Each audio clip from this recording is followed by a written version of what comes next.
What's up guys, this is Balazs from RacingBrick. You could already see the reveal of the LEGO 10300 DeLorean set and also my detailed building review about it. If you missed any of these, then I suggest to click on the link in the top right corner. Today I will show you all the previous Back to the Future DeLoreans released by LEGO and compare them to the latest incarnation, and I will also put a real life-size DeLorean in the mix and the Diecast model as a bonus reference. We will also go through again the features of the new release, collect some pros and cons, check the areas to improve, and I will share my final verdict with you. And don't worry, a broader creator expert size comparison and the obvious car transporter test is also on the menu, so let's get started. First of all, let's go through the LEGO Back to the Future sets released so far. We don't have many, but I'm not sure you know all of them. The first was the 21103 Ideas DeLorean Time Machine from 2013. Back those days it wasn't even called Ideas yet, as you can see the whole thing was called Kuso. This was the fourth set ever released. It also had two minifigs besides the DeLorean. The next one is from 2015, the 71201 Back to the Future Dimensions level pack. This was released for the LEGO Dimensions game that had this unique feature to provide access to in-game content with the help of these character packs. The highlight of this set is the minifig scale printed hoverboard. Only released once, it is very cool. The Marty McFly minifigure is the same as in the Ideas set. There was another Dimension set in 2016, the 71230 Doc Brown Fun Pack. I did not buy these in the original box since they are stupidly expensive on the secondary market, but bought the pieces on Bricklink and built them. Doc Brown is not exactly the same here as in the Ideas set. The torso and the head was reused, but it has another hairpiece. Then in 2018 we got the 41611 Marty McFly and Doc Brown Brickheads pack, a different build and style again for display. This one has some cool unique printed pieces for the clothes. And this is the biggest and most recent set, the 10300 Back to the Future Time Machine set. So here are all three LEGO DeLoreans together, and of course the big rolling life-size one as a reference. I have to say they look pretty cool and each of them has its own charm. The Dimensions one is cute and playable, and you can build it easily with some pretty common parts. The Ideas set is, well, let's be diplomatic, not the most accurate. The weird hood, those slopes in the interior as placeholders for the seats, the off-road wheels. But it also has some very cool details. First of all, functional gull-wing doors that stay in position. Then the folding wheels, many small time machine parts all around, and this one was also a 3-in-1 set with the ability to build all three versions. And one detail that many people will miss from the new version, all custom details are printed. A cool license plate, and not only this one, I have a life-size one by the way, isn't it cool? So, it also had the one from the future, then the time circuit displays, and of course the flux capacitor. Interestingly, this one has two versions as the first batch was misprinted. Shield was spelled incorrectly. I am lucky to have this first variation. And then we have the new one.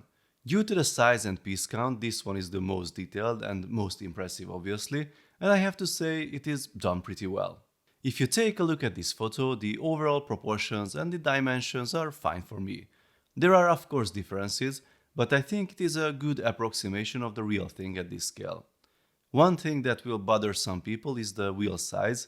We have the same tires at the front and at the back on the LEGO version, while the real DeLorean has different tire sizes. The diameter is approximately 59 cm at the front and 66 in the back, and the rear ones are also about 20% wider.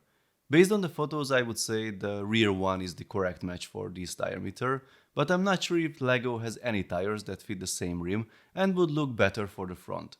The width is different as well at the rear, but to have the folding action, I don't think there are better choices for that one. The only other candidate for the front is the tire that was on the Fiat 500, the Corvette or the Senna, but that one is too skinny and looks unproportional again. If you have any ideas of a better fit, please let me know in the comments. Another questionable detail is here on the door. These slopes make the windows smaller than it's supposed to be. I think I understand the intentions of the designer, since due to the structure of the door, there's an inner black tile that is revealed if you remove the slopes and replace it with a gray tile, but the profile of the car looks definitely better this way. An easy replacement if you prefer this look. I don't think there are many other things to complain about. I've seen comments about the side of the car and the new slopes not being accurate. Well, I don't think it would be an easy feat to reproduce the exact angles on the side of the car while maintaining the functions and the structural integrity. For me, this is an acceptable Lego approximation of the real thing.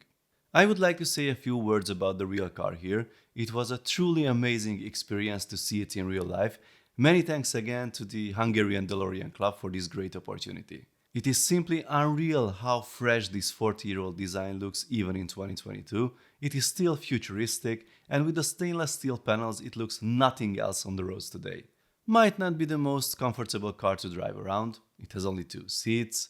The rear-mounted Peugeot Renault Volvo V6 engine is not particularly powerful.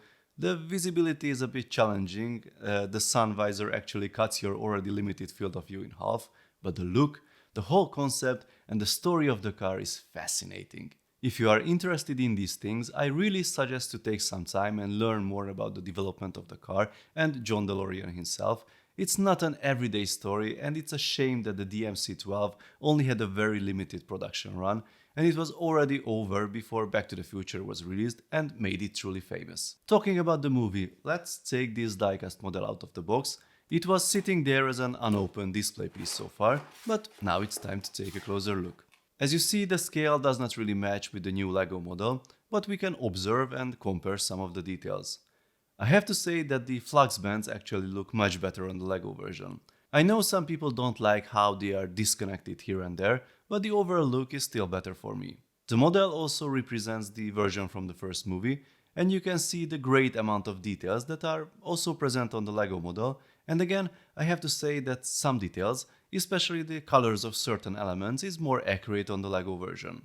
What I am missing here are a few more details around this area between the nuclear reactor and the bulkhead. The mechanism to operate the light brick takes some space, but there's this big hole on both sides where you can see that red internal piece used. A few tubes and accessories could have been added here. A good opportunity for some mods, guys. Another section to check is the interior. If we ignore the fact that we got stickers instead of prints, I still see a few parts missing from the cabin.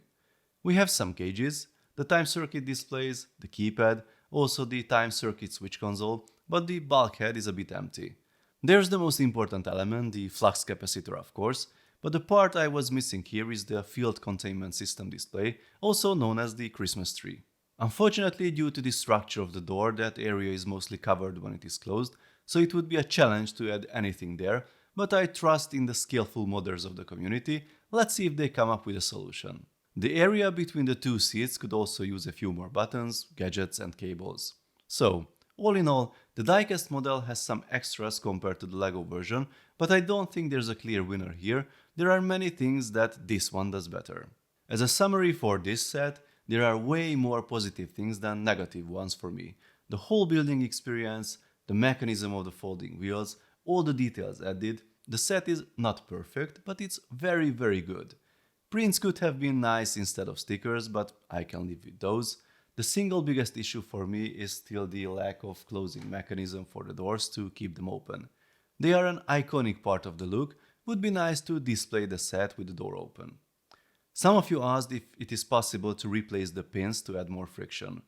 Well, these are already pins with friction, although the black one seems to have a bigger resistance than the blue one. I tried to add another black one on that side and connect them with a rod for stability. It improves the situation a bit, but it only means the doors are closing slower, that's all. I tried a few simple variations. With a few pieces you can keep the door open, sort of, but I'm sure there will be much more elegant solutions created by the community. If you have any ideas, let me know in the comments please, and I might share them in another video. So, what did I miss? Ah yes, the creator expert comparison. Here are a few other cars you've asked to compare to. I think the DeLorean blends in nicely. Not all of these cars have the same scale though, but we knew that. And here's the obligatory car transporter test for the end. The scale is off as usual, but it does fit on the top deck. If you want to have it on display like this, it works. Now let's sum it up. This truly is the Back to the Future DeLorean time machine we've been waiting for. It has all the bells and whistles required, a must-have for all movie and car fans. I don't think I will be able to resist the urge to buy 2 more and have all 3 versions on display side by side. It is really that good. The biggest drawback is the lack of locking mechanism for the doors, but I'm confident we will have a solution for that soon. About the price, 170 euros or dollars is not exactly cheap, and if you compare it to other creator expert vehicles, then purely from a price-piece ratio perspective, it's a worse deal than the T2 campervan, the Porsche or the Mustang. But you need to add the coolness factor, and it really blows them out of the water, and unfortunately LEGO knows that. I'm sure it will sell like hotcakes even at this price, and I would try to get it at the release date if you really want it, as I don't think the initial stocks will last long. And then you might have to wait some time until it will reappear. I updated my blog post with some links to sites where it is already listed. Click on the link in the top right corner or in the description to take a look. So, please let me know your thoughts in the comments, guys. If you like this video, then please give it a thumbs up. And I suggest to smash the subscribe button and ring the bell, as there are more exciting videos coming soon. And I can say that I'm not even done with the DeLorean yet, so stay tuned. See you next time, bye bye.